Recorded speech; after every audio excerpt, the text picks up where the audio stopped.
A Kuna Matata. No, we're not doing that. Why not? It's a completely different animal. It's the brand new Springfield Kuna. No. I mean, it's literally the perfect setup. Literally, all we gotta do.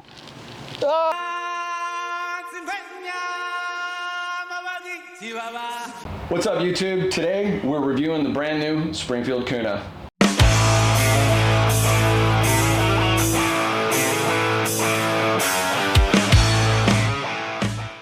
Right out the gate, this thing is packed with some features, especially for the price point. As a guy that is wrong-handed, I appreciate everything on here being fully ambidextrous. From the charging handle, to the release, to the selector, everything on this thing is ambidextrous. You doing both, you're ambidextrous. Only thing we've done so far is throw on a red dot, but we're gonna go shoot this thing and see how it stacks up. What do you think?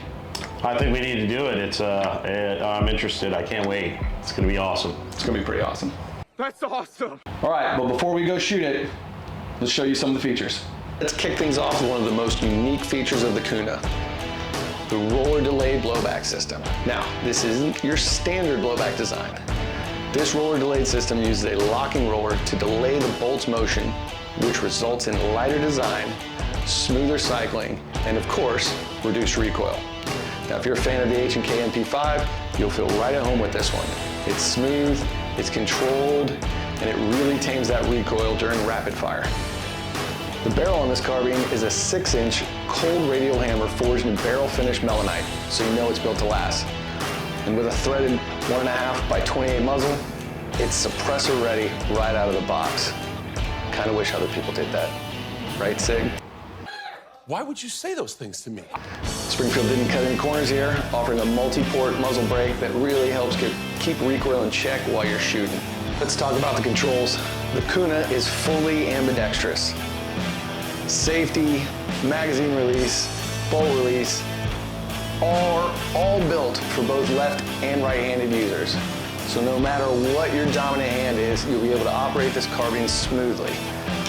The grip is AR pattern with adaptive texture to ensure a solid hold, even when you're out putting rounds downrange.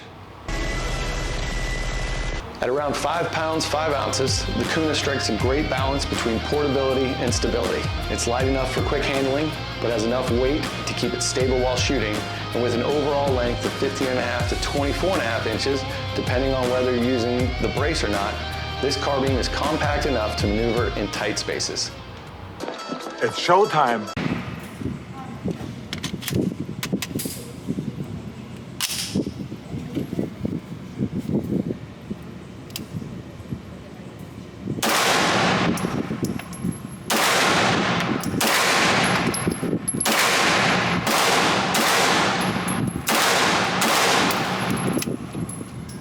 I like it. Very nice. I like it. For the amount of bang that comes off here, you don't feel it. Good recoil. It's got more bark than bite Okay. on the recoil.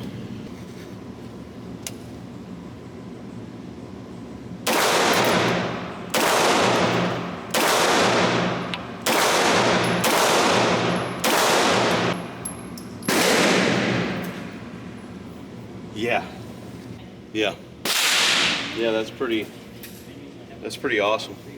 I'll take 2.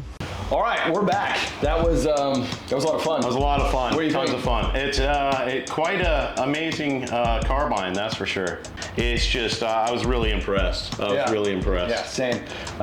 One thing I really noticed, which you'll see from shooting, is the amount of bark that comes off of this gun has very little bite. Meaning, there's some sound that comes off this thing when it shoots because it is only a 6-inch barrel. However, the recoil you feel is like a whimper compared to the bark coming off this thing. Like I said in the beginning, I'm a big fan of everything being ambidextrous because being a lefty, solid, accurate gun. I think the first 3 shots before we even zeroed it were just 3 bullets in the same hole. In the same hole. Missed it right before we did the camera, right before we started the camera up. We had to take a second look and go, did we miss? It was like, missed it by that much. Nope, it's just 3 into a pretty tight hole there. Pause. Yep, that's a good one. A lot of the features, it being truly ambidextrous, again, I do appreciate being a left-handed individual. This is pretty awesome for anyone to manipulate. It is fresh, so some of the things stick. That'll work out with time, but having everything ambidextrous from the charging handle, selector, magazine release, it's pretty freaking awesome.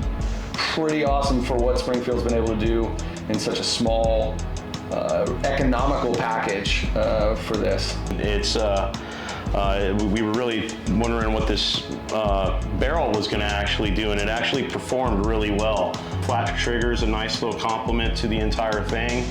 Operates and actually performs a lot better than what I was anticipating going into it, and I'm actually really impressed. Yeah. As you said, flat trigger, phenomenal feature coming out of this thing. There were a couple things that I think we both picked up on. Maybe it was just nitpicking. For me, the fact that Springfield went with proprietary magazines, they could have probably gone with something that's more universal. The Scorpion magazines, you can use just anywhere, and they're proven. But there really weren't any issues with the magazines. No malfunctions. Nope. Again, for the price point, I don't know what can compete with it. But maybe you guys do. Yeah. Drop a comment. Yeah. What do you think? And what would you change? I wouldn't change anything. I think it flows good. It's pretty natural. It's just the dude's talking about guns. I'd watch the shit. No. I'm saying with the gun. What would you change? Oh. You serious? I really, at this time after shooting, a couple of mags through it, I really wouldn't change anything right now. Well, maybe one thing. I think I'd go with a little bit of a different grip. Even though the grip feels great, it's got some really small stippling on it, but it still feels good in your hand. But I think something that for me personally, a little bit smaller with a little more AR style with the foregrip part. You want something smaller in your hands? Yeah. Got him! Got him! The flat trigger's great. Really digging this Strike Industries folding stock. That's pretty. Yeah, it's a pretty good partnership. Absolutely. Yep. Phenomenal gun. I would buy this again, and I would recommend it to my buddies. Absolutely. I'd hit it.